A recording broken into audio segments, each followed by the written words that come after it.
If you need to give someone access to a GoDaddy domain, this video will walk you through the process step by step. Whether you're handing access to a developer, a team member, or a client, GoDaddy makes it pretty simple to invite someone without sharing your full account login. That's a much safer way to collaborate, and it helps you keep control of your domain at the same time. If this tutorial helps you out, go ahead and hit the like button, and make sure you subscribe for more simple software and website tutorials just like this. Alright, let's jump in. First, go to GoDaddy and sign in to the account that owns the domain. Once you're in, look at the top right corner of the page and click on your profile icon. This is where GoDaddy keeps your account options and access settings. From the menu that appears, click Account Settings. Inside the Account Settings area, look for Delegate Access.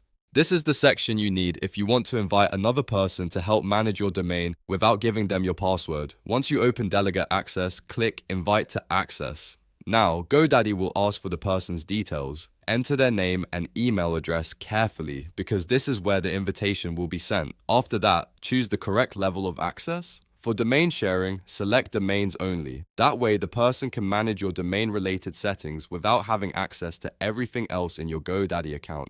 This is the safest and most specific option when you only want help with a domain. Once you've filled everything in and confirmed the access level, click Invite.